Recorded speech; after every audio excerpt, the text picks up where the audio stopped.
Ki sa ki crypto a? Kote l soti? Ki moun ki ka fel? Komen kob moun bezwen pou fel? Mwen pral ese repon tout kesyon sa yo pou nou jodi a. En yon mot, crypto c'est une technologie relé blockchain. Blockchain c'est une équipe computer qui connecte ensemble sur internet là tant qu'on yon chaîne. Technologie ça, c'est un programme informatique qui permet une plateforme fonctionner sans personne pas qu'à ni changer ni pirater. Qui donc li transforme internet là pour li vinn plus sécurité. Bitcoin ak Tibe, c'est l'argent. Bitcoin ak Gobe, c'est network là. N'importe moun ka ede network la fonctionner ak yon computer qui ka gérer programme nan. Yo rele computer sa yo ASIC miners. Puis devant nous pral regarder comment ça fonctionne. Personne pa kon ki moun ki Satoshi Nakamoto. Mais c'est sous nom ça yon moun te lancé crypto yo rele Bitcoin network la 31 octobre 2008. Sous ça yo rele dark web la. Kote li te lage white paper a, qui donc Bitcoin, c'est premier cryptocurrency qui existait. Mot currency veut dire l'argent.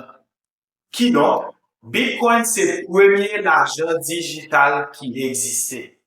Ça veut dire n'importe même qui vient offrir une pièce physique et puis lui dit c'est Bitcoin qu'on va acheter, c'est mentir. Tout le monde pensait au compte l'argent. Mais si vous bien regardez, pas gen un pile monde qui vraiment comprenne ça lié tout bon. L'argent besoin de 3 situations pour y exister. 1, faut que yon moun ka ba yon lot moun ni main nan main. Yo rele ça peer to peer. 2, faut que échange la privé, ça veut dire c'est moun k'ap fait échange la seul qui kon a fait yo. Privacy. 3, faut que des moun yo ka fait échange là à confiance. Ça chaque après recevoir, gen valeur li dwe gen sans yo pas besoin moun foué bouche nan cause yo. Trustless. Tout ça paraît simple, mais li vini ak propre complication parle.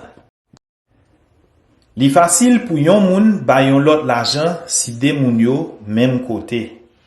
Mais si des moun yo nan deux pays différents par exemple, li ka prend plus temps, surtout si n'a parlé de gros l'argent et puis li coûte un pile frais pour transfert. Bitcoin ak l'autre crypto yo résoudre problème si là. Crypto a permet n'importe monde payer yon lot quel que soit côté lié sous planète là pour yon petit frère qui piti en pile. Même les toute transaction dans crypto inscrit sous ledger et n'importe monde ka wè yo, li pas facile pour connaître qui moun qui fait transaction. Et puis pas gen ni gouvernement ni personne qui ka campel. Attention, ça pas veut dire moun pa ka voler Bitcoin non, mais ça pas ka arriver sans négligence. Ou n'y a doit demander tête ou qui j'en ça concerne yo, pour qui ça vous battre tout problème ça. Réponse à pral demander pour nous font ti garder pi fond dans ça l'argent yé tout bon. Avant l'argent papier, les hommes te kon fait troc. Troc c'est les deux moun décider faire un échange et puis yon d'accord ba yon bagay pour li prend yon lot. Si j'en gen cochon, moi gen maï, Jean avem d'accord sur qui quantité maï pour moi bali pour yon cochon. Troc là vin évoluer avec temps qu'a passé. L'or ak lot métal précieux te vin remplacer coquille en mer moun te vin observer yo. Nous pas vraiment connaît sous comment africain te kon fonctionner dans époque ça yo, mais moi sûr yo te gen l'argent pa yo avant ça. Civilisation a te paraît avancé et puis ancien. Domination yon colonisateur yo te rele Genghis Khan te presque conquéri toute Europe là.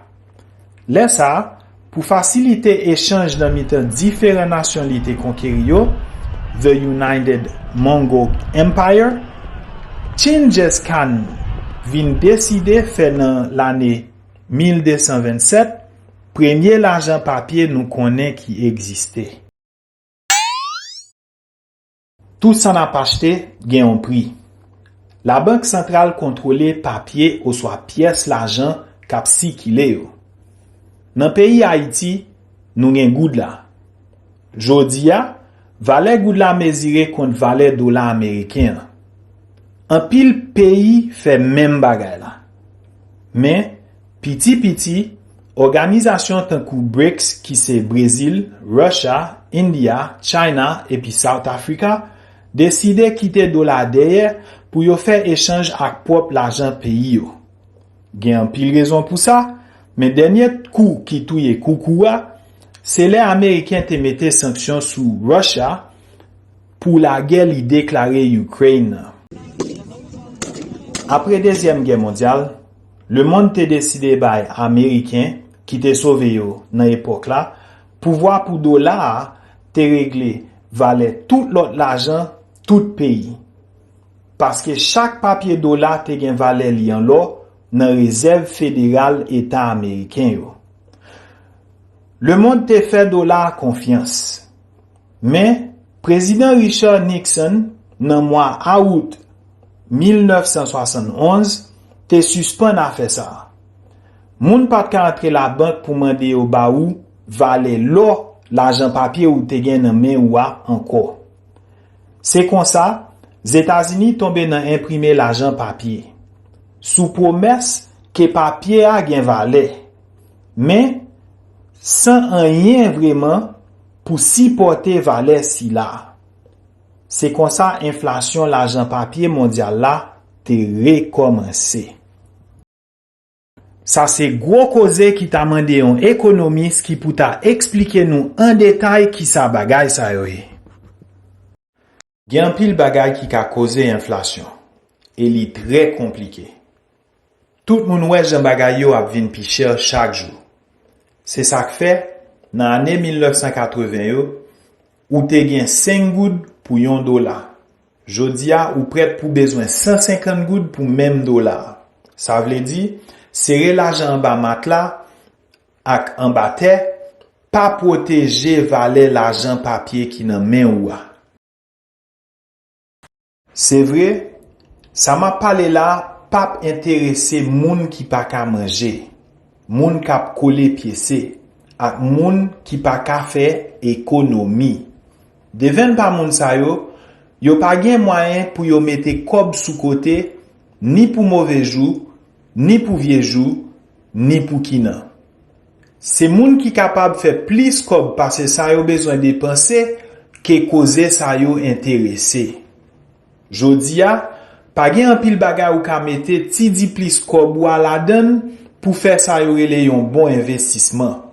Pou ta we yon rendement ki depase 22% inflasyon peyi Haiti ya.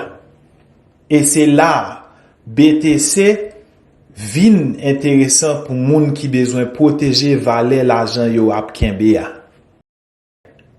Nan l'anè 2008-2010 yo, BTC ap ven 50 kob. Rive jodia se nan $70,000 US yon nan vo. Si ou te mette $20 nan BTC nan 2010, jodia ou tap gen $2.8 milyon.